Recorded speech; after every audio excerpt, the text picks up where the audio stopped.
வணக்கம் வியூவர்ஸ், எல்லோரும் எப்படி இருக்கீங்க? இன்றைக்கி நம்ம வாங்க சாப்பிடலாம்ல பொட்டேட்டோ சீஸ் பால்ஸ் எப்படி செய்கிறதுன்னு பார்ப்போம்.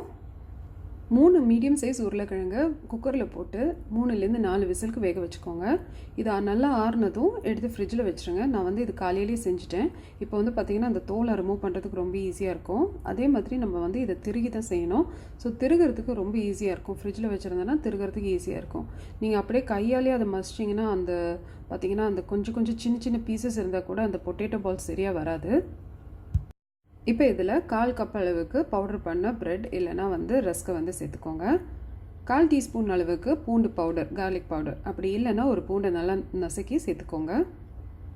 தேவையான அளவுக்கு உப்பு, 1/4 டீஸ்பூன் அளவுக்கு ரெட் சில்லி ஃப்ளேக்ஸ், அப்படி இல்லைன்னா பச்சை மிளகாய் கூட சேர்த்துக்கலாம்.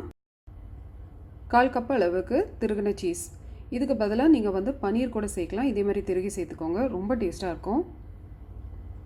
ஒரு வெங்காயத்தோட பாதி, அது நல்லா சின்னதாக நறுக்கி சேர்த்துக்கோங்க. கூடவே கொஞ்சம் கொத்தமல்லி. இப்போ இதை எல்லாத்தையுமே நல்லா மசிச்சு மிக்ஸ் பண்ணணும்.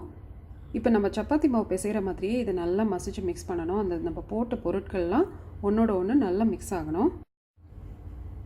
இப்போ இதை உருண்டை பிடிச்சிருவோம். உருண்டை பிடிச்சி இந்த மாதிரி லைட்டாக தட்டிடுங்க. இப்போ பார்த்திங்கன்னா கட்லெட் மாதிரியே இருக்கும். இப்போ கொஞ்சமாக சீஸ் எடுத்து நம்ம பூர்ணம் வைக்கிற மாதிரி இது நடுப்புற வச்சு இதை நம்ம மூட போகிறோம். இது மூடும்போது ரொம்ப கவனமாக மூடுங்க, இல்லைன்னா அந்த அடுப்பில் போட்டதும் அந்த சீஸ் மெல்ட் ஆகி சில நேரங்களில் அது வெளியில் வந்துடும். ஸோ அதனால் இதை கிராக்கெல்லாம் இல்லாத மாதிரி நல்லா மூடிடலாம்.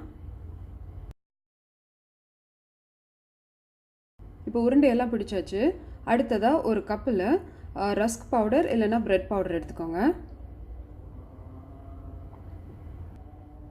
வேற ஒரு கப்பில் 2 டேபிள் ஸ்பூன் மைதா எடுத்துக்கோங்க. அதில் கொஞ்சமாக தண்ணி சேர்த்து அதை நல்லா கலந்து விட்டுருங்க. ரொம்ப கெட்டியாக இருக்கக்கூடாது, இந்த பதத்தில் இருக்கணும். இப்போ நம்ம ரெடி பண்ணி வச்சுருந்த பொட்டேட்டோ சீஸ் பால்ஸை இதில் சேர்த்துருவோம். ஸோ ஒன்று போடுறேன்.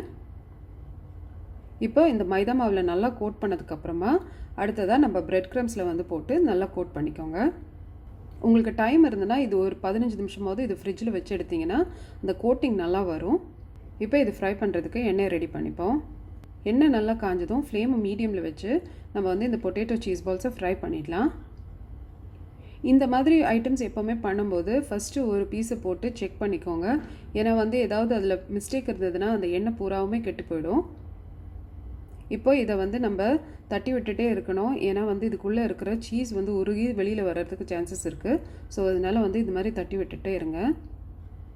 இப்போ இது நல்லா பொன்னிறமாக ஆயிடுச்சு. இதை ஒரு டிஷ்யூ பேப்பருக்கு மாற்றிடுவோம். ஸோ நம்மளோட அருமையான பொட்டேட்டோ சீஸ் பால்ஸ் ரெடி ஆகிடுச்சு. இது ஒரு சூப்பர்பான ஈவினிங் ஸ்நாக். டொமேட்டோ கெச்சப்போடு சர்வ் பண்ணி பாருங்கள். கண்டிப்பாக ட்ரை பண்ணி பார்த்து உங்கள் ரிவ்யூஸ் அண்ட் கமெண்ட்ஸ் சொல்லுங்கள். வாங்க சாப்பிடலாம்.